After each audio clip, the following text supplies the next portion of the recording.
Hello mga kabagang! Ayan, Merry Christmas na sa amin. Nakauwi na nga ako galing ng work.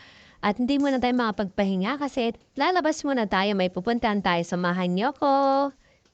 So ayan, labas muna tayo. At eto nga, paglabas ko, pasaway itong kaibigan ko. Pinapapunta ako sa kanilang bahay. Siyempre, may blessing na ibibigay. Thank you! At ayan na nga ang ating blessing. O, di ba? Libre na tayo ng ulam. Libre na hapunan. Sama na rin dyan ang almusal. O, di ba? Bongga. Pag may mga ganyan ka talaga mga friend, o, di ba? Ang lakas maka-bless. Kasi syempre, hindi ka na kailangan magluto pa. Libre na. So, ayan nga mga kabagam. After ko nakuha yung pagkain na binigay sa akin ng friend ko, ay aalis ako. Lalabas tayo. Samahan niyo ako. Alam ko, lahat ng OFW ay alam mong pupuntahan ko. Dahil wait nyo, saan tayo pupunta? Ito yung pinaka obligasyon ng mga OFW sa ating pagsisikap dito sa abroad. O, ayan na, binigyan ko na kayo ng idea. Siyempre, alam na alam niyo na yung mga ka-OFW, mga kabagang. So, ayan nga, habang naglalakad, talaga namang bonggang-bonggang video ko dito sa paborito kong hotel. At tabi lang kasi yan ang bahay ko. O, diba, may pa-fountain si Mayor. Ang bango ng fountain nila, guys. Alam niyo ba yun? Pag nadadaan ako dyan, parang ayoko nang umalis. Kasi ang bango talaga, promise. Imagine mo, fountain pala, mabango na, dilado na sa loob, di ba? Saka nakapasok na ako dyan, ang ganda talaga, promise. Yung chandelier nila, parang kasing laki na nung nila, building nila, o di ba, bongga.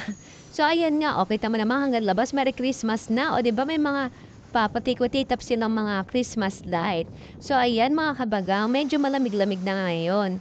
So, kaya ang sarap na maglakad sa gabi, alam mo yon, pampalipas oras, pang muni-muni, pang sightseeing. So, ganyan na naman ang buhay dito sa abroad. Minsan lalabas para unwind. So, ayan na nga mga kabagang, malapit na tayo. Tadan! O, di ba? Alam niyo na yan kung ano yan. Diyan tayo pupunta. So, ayan. Kailangan nating magpadala sa ating pamilya, syempre. Para ano pat nagtrabaho ka, hindi ka naman magpapadala sa pamilya mo, di ba? So, ayan na nga.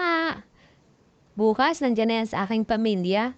So, ayan, shoutout sa lahat ng mga ka-OFW ko na patuloy lumalaban at inaharap ang hamon ng buhay sa ating araw-araw na pamumuhay dito sa abroad. So, ayan mga kabagang. Oy, mga OFW dyan, padala na. Malaki ang palitan. So, ayan mga kabagang. After ko magpadala, may pupuntahan ako.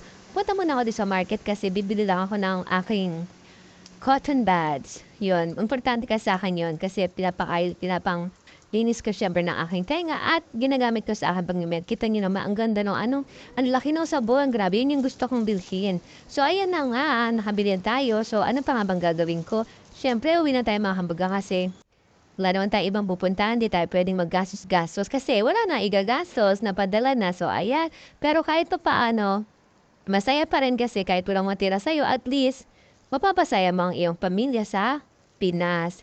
So, ayan sa mga anak ko, shout out sa mga anak ko. Mahirap kumita ng pera kaya pag-igihan yung pag-aaral nyo ha at ang inyong mga pera gamitin sa tamang paraan. So, ayan mga kabagam, yan ang aking buhay for today dito bilang OFW. After ng work, padala. See ya!